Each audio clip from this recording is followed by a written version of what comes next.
hapa kwa sababu alikuwa sehemu kuu ya malezi ya rais wa awamu ya 5 ya Jamhuri ya Muungano wa Tanzania, ambaye Watanzania kwa mamilioni wanakubaliana kwamba alitoa mchango mkubwa katika utumishi wa nchi yetu. Alitoa mchango mkubwa, alitoa mchango mkubwa wa kumwonyesha Mtanzania anayo nchi yake, ana wajibu wa kuipenda nchi yake, kuitumikia wakati wote, lakini vile vile kuwa tayari kwa chochote kwa ajili ya nchi yake. Huo ulikuwa uzalendo wa hali ya juu wa John Pombe Magufuli, ambao leo tunamwenzi mama yake kwa kazi.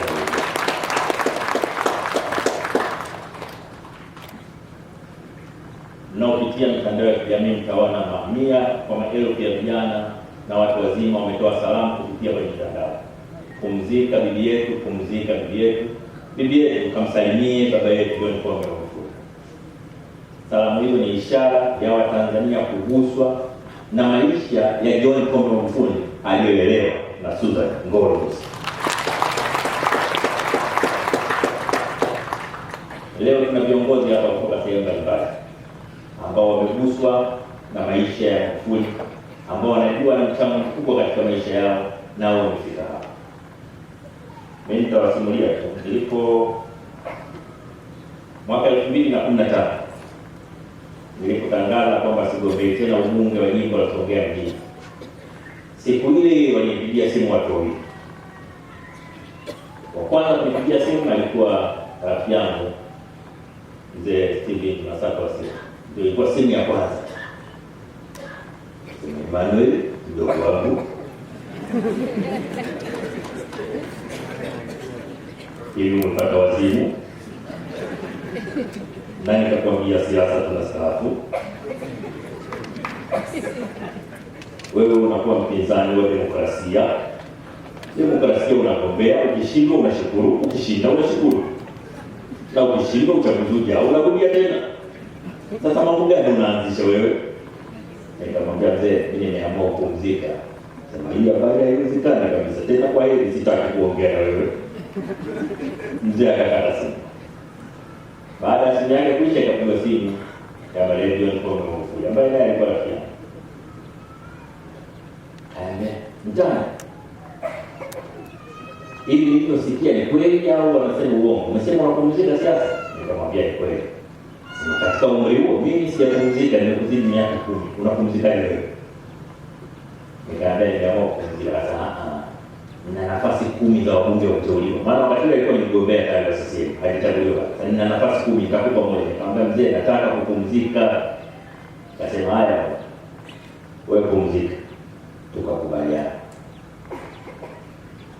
Lakini nimekaa kwenye nje ya nafasi yote uongozi kwa mwaka mzima.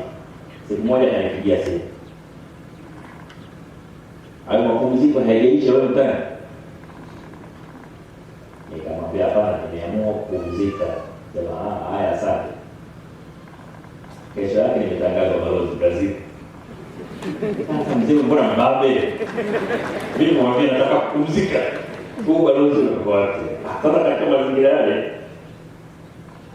basi nikamwambia, maana watu ambao hawakuwa karibu na Magufuli walikuwa nafikiri muda wote anakomaa na jambo, lakini Magufuli alikuwa anapenda sana kubishana. Na upenda kwa akisema jambo lake ukianza kubishana naye, kabishana pamoja, anakuwa anapenda kukuchokoza mara kwa mara, bishana. Sasa mimi wakati wale ambao tunachokozana kila siku, wanaokumbuka tulikuwa bungeni pale, zile seat tunazokaa kwenye bunge zinakwenda watu 15 au 20, mwisho unakuwa wawili chini na 1000. Ile wawili ilikuwa tunakaa mimi na yeye kwa miaka 3 kwa wawili. Na mimi nilikuwa napenda, nakumbuka kama mliona wakati fulani akinibebesha mapipi mengi kwenye pipi. Sasa mimi nilikuwa wakati bado mdogo sana, miaka 31 32 huko. Tunawekewa vile vibakuli vya pipi. Sasa yeye alikuwa hapendi mambo ya pipi. Mimi nilikuwa beba zake na zangu. Chakula zangu na zake naweka mfukoni, naenda kula taratibu nje. Sasa kwa rais ulikuwa kwenye shughuli pale, nikachukua pipi moja ilipoleta, akasema acha utapeli, mimi nakujua beba zote. Sasa aliponipa ubalozi nikatumia ujumbe. Sasa umeshateuliwa uanze tena kujishana. Kwa mkuu, nakushukuru sana kwa heshima ulionipa na kwenda kuifanya hii kazi. Akanijibu kwa message. Ile simu yangu inaonyesha nilitunza ile message na familia niliwaonyesha.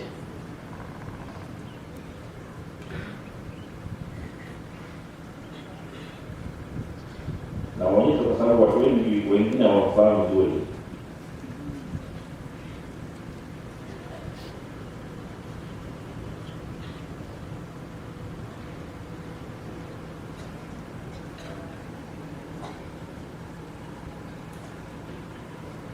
Yes.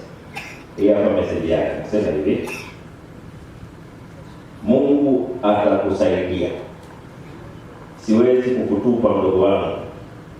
Nilikwisha ahidi kwako na mimi ni pamoja na wewe. Haijalishi yaliyopita yamepita. Wewe bado ni kijana. Siwezi kuharibu future yako. Natambua kazi nzuri ulizofanya kwa nchi hii. Kutofautiana mawazo na kubishana sio uadui. Salama kwa familia.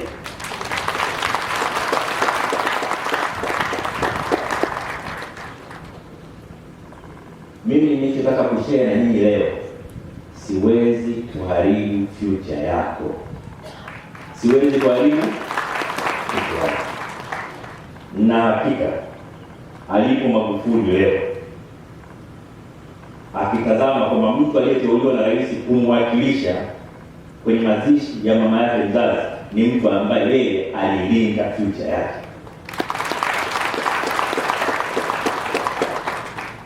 Kwa tunapomshukuru Magufuli kipekee, hasa kwa mimi, kwamba amefanya kazi kubwa ya kulea nchi, amefanya kazi kubwa ya kutetea nchi yetu, kuandaa watu kutumikia nchi yao, lakini vile vile alikuwa na ule utashi wa kujua kwamba ana wajibu wa kulea watu wengine, kufanya watu wengine waje watumikie taifa baadaye.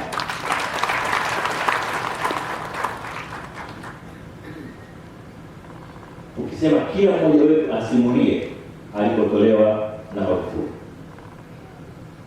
Kwa walio hapa tu ndani ya eneo hili, na leo tunasema wako wengi hawatamaliza. Maana shemeji yangu Majaliwa atasema, Mzee Mpango atasema, Tulia atasema, wote wana namna walioguswa na maisha ya mzee wetu Magufuli. Na kubwa sana ni hili, kwamba ukifanya mema kwa binadamu wenzako, sio lazima yalipo kwako. Leo hatumziki Magufuli, tunamzika mama yake Magufuli. Lakini anazikwa kwa heshima zote za serikali. Rais Samia ameelekeza azikwe kwa heshima zote, kwa sababu ya mchango wa mwanae ambaye yeye alitengeneza.